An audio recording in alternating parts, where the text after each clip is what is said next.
Why do you choose not to be a piece of sh**?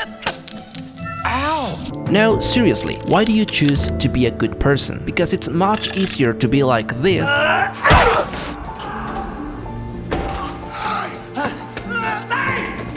Thanks. than like this.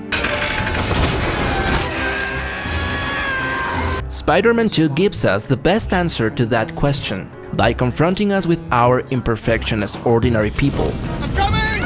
This movie reminds us the importance myths hold for us, even if those myths, like the hero, are lies, unattainable ideals we will never fully embody. I missed the part where that's my problem. And it does so precisely by turning the myth of the hero into the film's main oppressive force, because him is not the main antagonist. This is.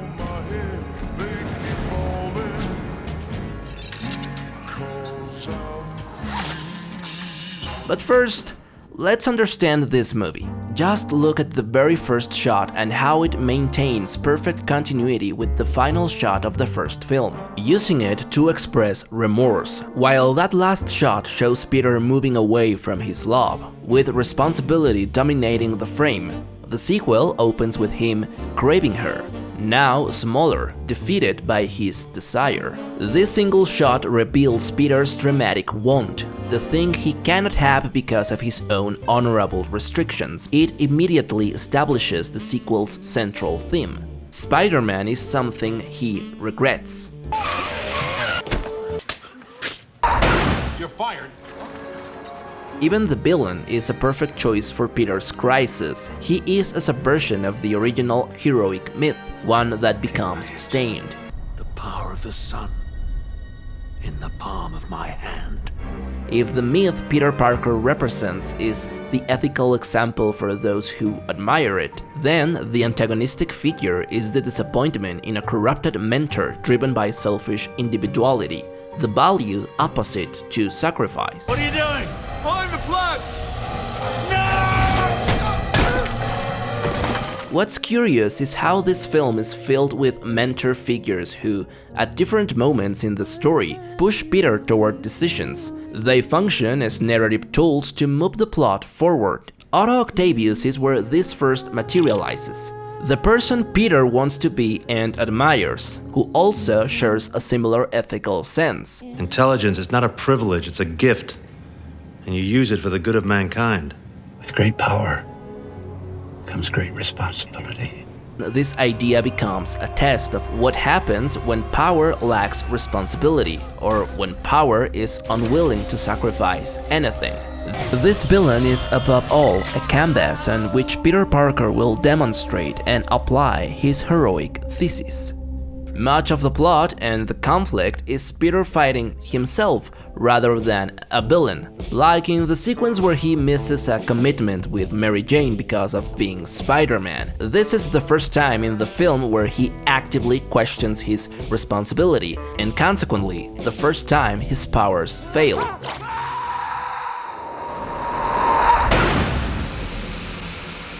In this story, a thesis and an antithesis collide. What I want versus what I believe I must do. Peter has no real obstacle to telling Mary Jane the truth and trying a relationship that way, but his ethics raise warning signs. It's dangerous for her. Put more nihilistically, at this point, values are the lie Peter must tell himself and believe to avoid falling into the antithesis, selfishness in pursuit of desire, trampling the consequences for others. But the film's first act questions those ethics from a sordid place.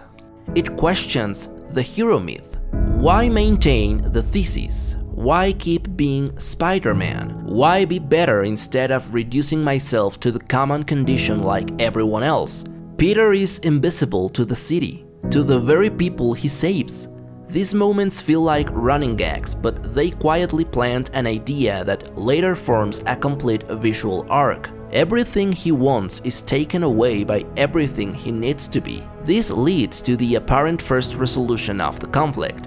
Peter completely loses his powers and decides not to get them back. It is through this dream about guilt that he finally breaks. No, Uncle Ben. I'm just Peter Parker. I'm Spider-Man. No more. Raindrops keep falling on my head. This sequence seemingly demystifies morality and values. It superficially dismantles the myth of doing the right thing. Nothing bad happens to him for not being good. In fact, his life improves by doing the wrong thing, by abandoning responsibility. But the journey isn't over. The premise hasn't fully rebuilt itself. He cannot complete his arc without confronting the consequences of that decision. Here we get the first answer to the questions posed at the beginning. Why are we good if we gain nothing? Guilt and empathy. And most people cannot turn that off.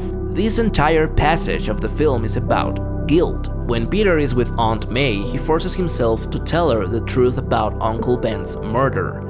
This moment carries enormous weight because it reconnects him with his first mentor. The selfishness Peter is embracing again by choosing not to be Spider-Man is the same selfishness that got Uncle Ben killed. The memory that once caused his breakdown now puts him back on track. Peter's idealized hero figure compels him to question his own identity. When the fire happens, it becomes a fundamental moment in revealing Peter's true character. Even without powers, he needs to help, and he does so instinctively. But without his powers, he can no longer save everyone. There is beauty in the fact that the mentors in his life do nothing more than show him what he had abandoned: human kindness, moments of goodness that seem unrealistic and rare, but that do happen. Would you like a piece of chocolate cake? Okay. And a glass of milk? That would be nice. Once again, the question is asked. What matters more? What I want, or what is right? Lord knows, kids like Henry need a hero. Courageous, self-sacrificing people, setting examples for all of us. Everybody loves a hero. People line up for them, cheer them, scream their names, and years later they'll tell how they stood in the rain for hours just to get a glimpse of the one who taught him to hold on a second longer. I believe there's a hero in all of us that keeps us honest, gives us strength, makes us noble, and finally allows us to die with pride. Even though sometimes we have to be steady and give up the thing we want the most, even our dreams. Spider-Man did that for Henry, and he wonders where he's gone. He needs him. When Joseph Campbell speaks of the monomyth, those famous 12 steps where the hero returns to the ordinary world with a reward, this is the reward: inspiration, the desire to be better. This is how we get the epic return, with the character arc complete. Peter becomes Spider-Man again, not out of blind duty he doesn't understand, but through a resignification of values and the hero myth, ready to return with a reward for his people. For most of the film, Peter is a shadow, ignored, stripped of dignity. The shot of the hands holding him up contrasts the repeated beats of Peter being stripped of everything. Here, for the first time, the people of New York give something back to Peter Parker. They admire the boy behind the mask, just as human as they are. It is the visual enactment of the film's premise, the myth inspiring the people, transforming them into something better. It is the most honest reward the story could give Peter's crisis.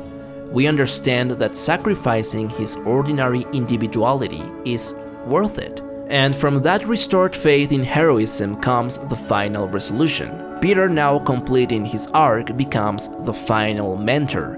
Sometimes, to do what's right, we have to be steady and give up the thing we want the most, even our dreams. And Otto undergoes the same process. He becomes a hero, if only momentarily. I will not die a monster.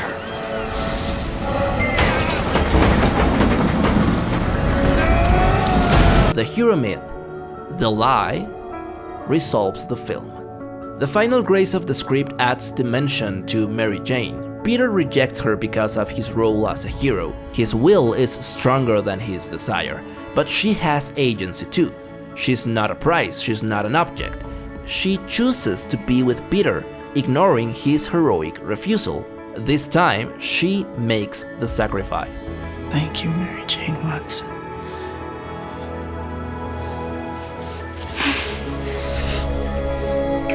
And although the film seems ready to end on a spectacular mirror of the first movie, it instead closes on Mary Jane looking out the window, uncertain. Just like the opening shot, the dramatic wand both begins and ends the story. A final breath that leaves us reflecting on the weight of Mary Jane's choice. Peter Parker's journey is an absolute ideal, but it is the myth we must believe in, and every day we place that boundary before our selfishness, we become, if only for a moment, a hero as great as Spider-Man.